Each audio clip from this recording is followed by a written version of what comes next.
Hi, my name is Virtual Riot, and I've got some cool stuff for you today, and also some free downloads even if you're not subscribed to my Patreon. Alright, let me show you what I've made. Okay, real quick before I get to that beautiful Ableton stock instrument I want to show you. I've been saving like a lot of presets in ShaperBox 3 whenever I've been like messing with melodic loops, and I thought I'd just give them out to everybody. Here's like an example of how I've been using it. This is just a serum patch that I'll also give out, playing like a cute little melody.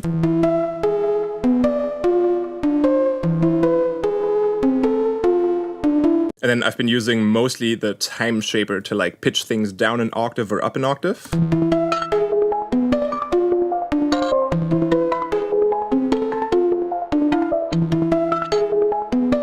So I've made like all these different presets here, like creating some sort of rhythm in the background by using the time shaper to like have these sort of vinyl stop and start sounds, but like really short and percussive.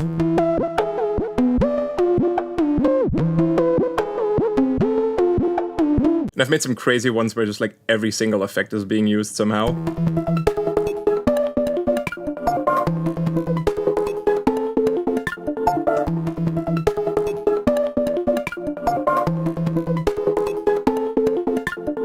And you might notice this like time shaper thing really does a lot for a melodic loop like this if you use it in this way. And I just wanted to show real quick how you can do this yourself, because I feel like the time shaper in ShaperBox is the most complicated out of all the things, because it's just like, it's not as intuitive as you'd think. Because if this line, for example, here is just going straight, then you just hear exactly what's coming in. So straight line means it's playing at the original speed. If it follows this diagonal line you can see here, then we hear nothing, because it's like playing it at 0 speed basically. Or if we go into this area, it should play it backwards, but right from the start, it doesn't know what backwards is. It hasn't received any audio yet. So it kind of takes one bar or like one loop of this for it to be able to play stuff backwards like this.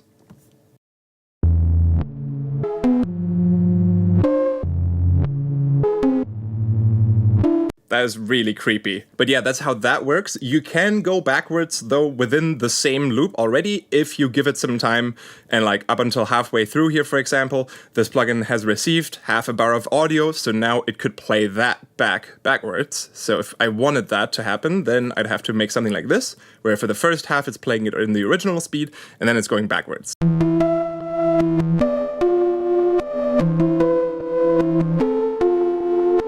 And the cool thing is you can like mix this in, like with 50% dry wet maybe.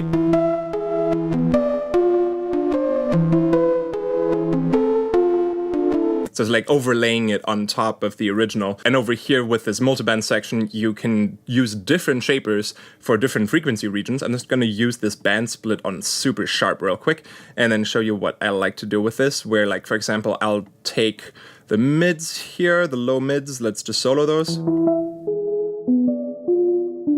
Like that bit, and then maybe play certain parts of it back a little bit faster. So if I make a line like this that goes upwards, then it should play this bit back twice as fast. And you can kind of see the playhead here. Like it goes back a little bit in time, and then catches up to the current playing position because it's like playing twice as fast. If you go even steeper, now it's up an octave and a fifth. This way it's just up a fifth, I think. So depending on what type of melody your sound is playing, or your ARP, you can get some cool little variations in it this way.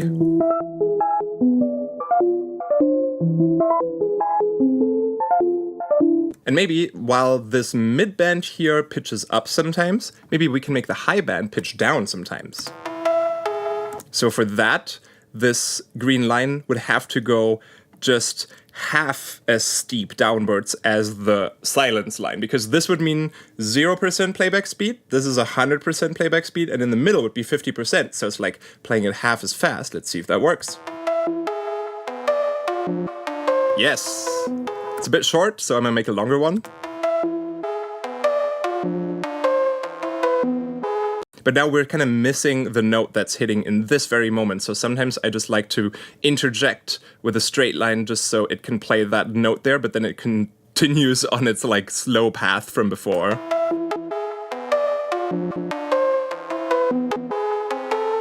Maybe we can make an even smaller one.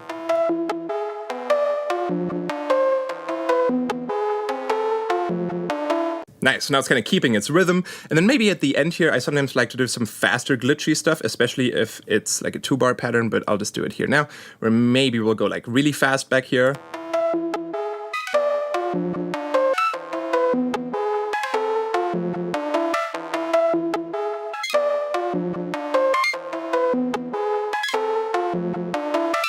Yeah, maybe something like this. There's this little like clink that's happening here on this last note sometimes.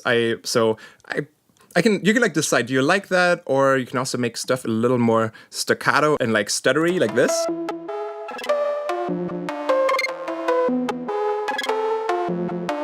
That's a little bit fast, so I might actually do that again, but this time with longer pauses here.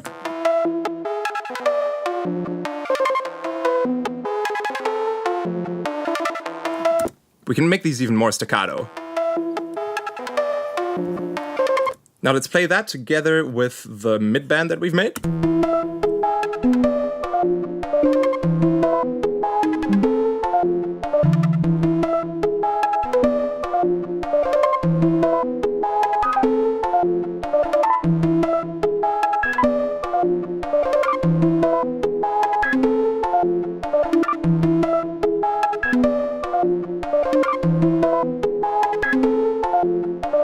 Nice, that's adding some really cool little details to it, and I love playing around with this to make any like little arpeggio or melodic loop a little more interesting. I might put some of these presets in the description and then the rest on Patreon. Alright, now to this adorable Ableton stock instrument. So there are a bunch of Ableton instruments that I rarely ever use, and I've just been going through them recently just to see what I might have been missing out on. And there's this instrument called Electric, which is kind of like a physical modeling version of a Rhodes electric piano.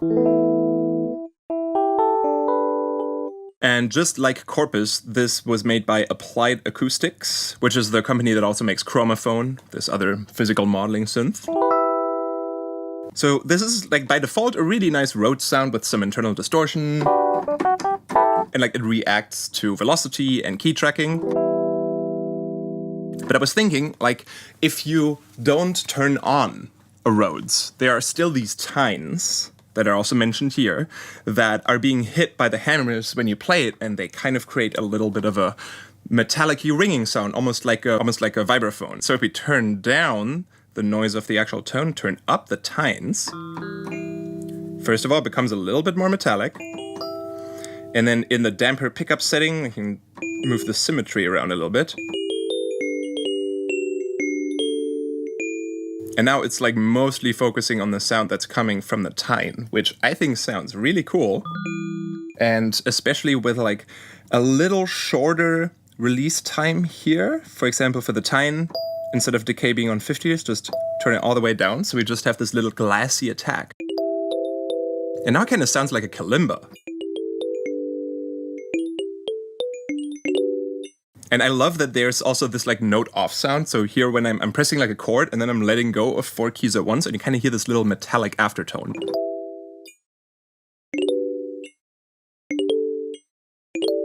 So I really like that. There's like a lot of cool texture to the sound. So I've made a little instrument rack where I've added a bunch of effects and a bunch of features, quote unquote.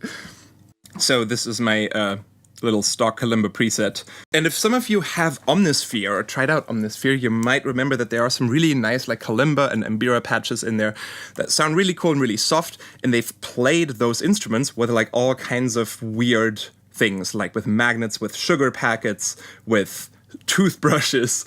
For those of you who don't know about these, I'm just going to show you real quick, because they do sound awesome. So this is an mbira made in Zimbabwe. It's very close to a tongue drum type like kalimba setup. It's just a little bigger and can play lower notes. You can see in this picture here that they're holding up a sugar packet, and you can hear it if you play this.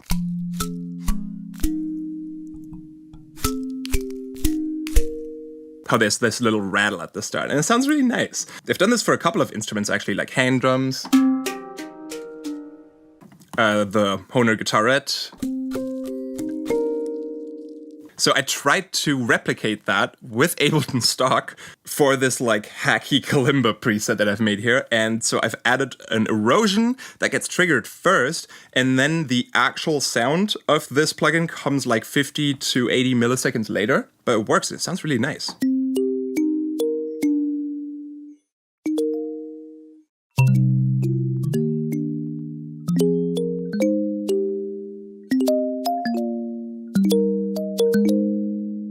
And then besides that, I've added some additional effects, like first of all, a little more decay for the tone, a little bit of drive, a little bit of like analog pitch drift, so it gets real wavy in case you want to make synthwave or some lo-fi.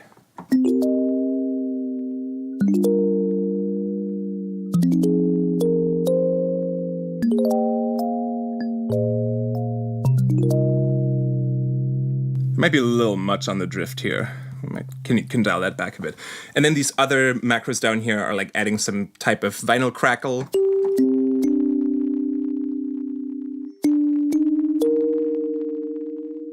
Dreamy just adds dreaminess.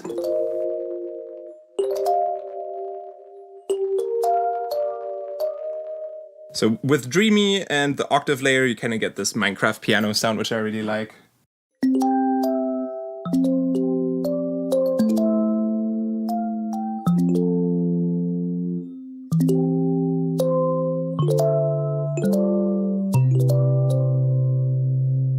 And this lo-fi filter at the end just makes it sound like really thin.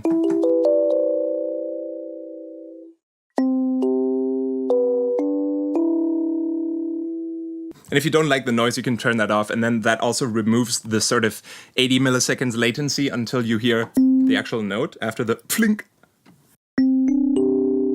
Then it's just like with a little less drive, it's just like a pretty little general kalimba sound.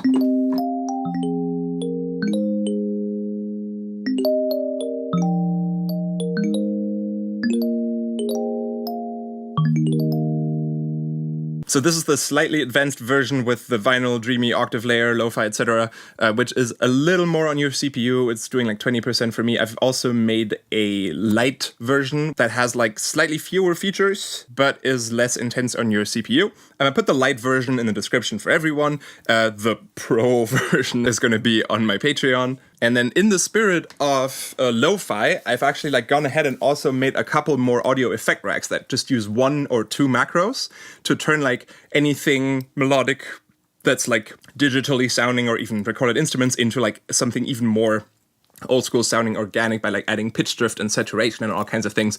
And I wanted to show you those as well. All right, I've put on a little melody with that stock kalimba from before, and now we got something to work with, and I can show you these effects. I've given some of these rather cryptic names like Blur or VHS. Others make a little more sense like Vinyl and Warm Tape. And I'm gonna start with these two called Layers and Layers 2. So here we have the dry loop.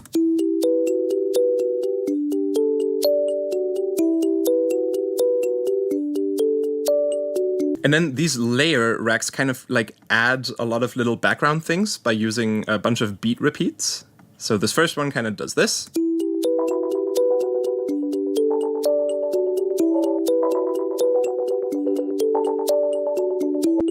And the second one is just kind of a variation with just different types of stutters and repetitions.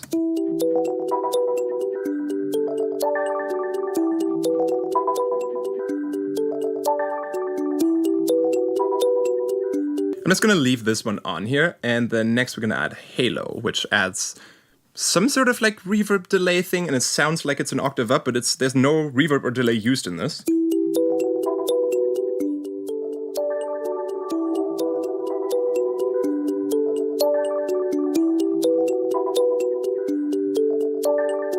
And then next up, maybe try the vinyl thing. So this is sort of like a standalone rack version of that vinyl crackle effect from the kalimba from before.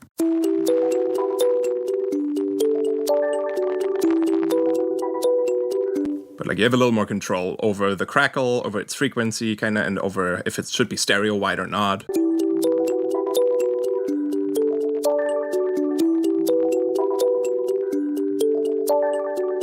That's a nice little subtle amount. And then next we have the warm tape. So this has some sort of self-made weird warm saturation thing that I built.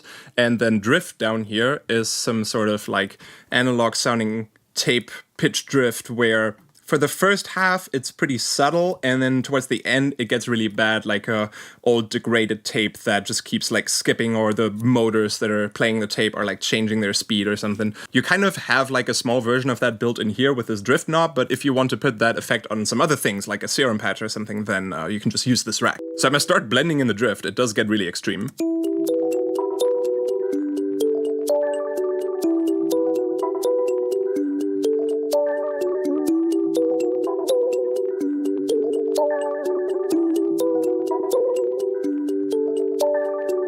So yeah, all the way up, it's almost like the tape's about to break. And then we've got some saturation.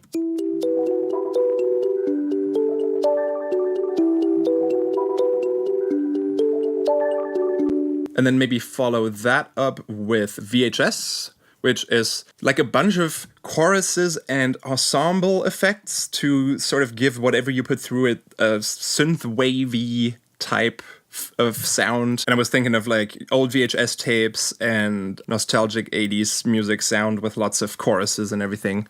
So this is kind of neat.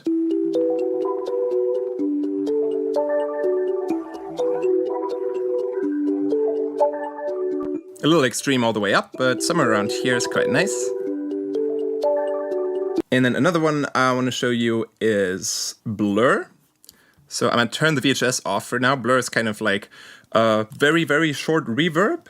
So that just like makes whatever you put through it sound as if it's further away from the microphone, but not really adding a reverb tail. I'm going to just turn off the warm tape as well, so we just have like a clean sound going into this.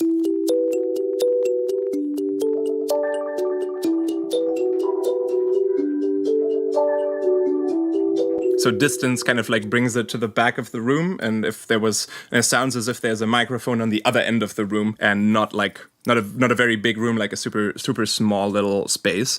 And then blur kind of turns up the modulation on those reverbs and the stereo width.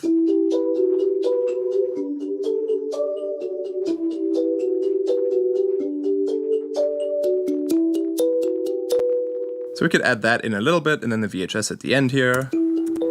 Turn the layers back on.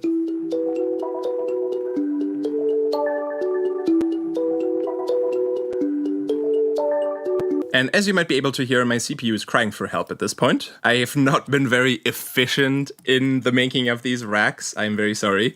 If you put them like all in a row, then it might be a little intense for your CPU. I'm gonna make like a smaller version where it's like all of these combined as efficiently as possible with like one master mix knob and a couple of snapshots sort of saved as different presets and different settings of these. But I put all of these for now on my Patreon. You can grab them there. I've got one or two more I want to show you real quick that I'll put in there as well. So we've also got push, which is sort of like a transient enhancer. It works best with already somewhat percussive things coming in. So I'm gonna make this kalimba more percussive by turning the decay down. Now it's just plucking along like this, and then with push we get more emphasis on the transients kind of.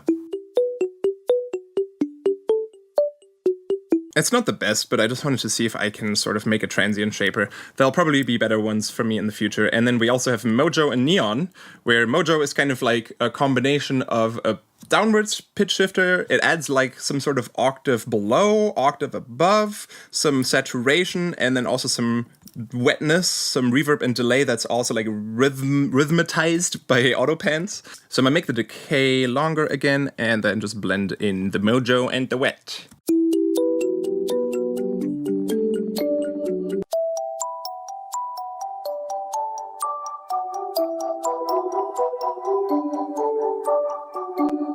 And then Neon is kind of a mixture of tape drift and that VHS chorusy thing.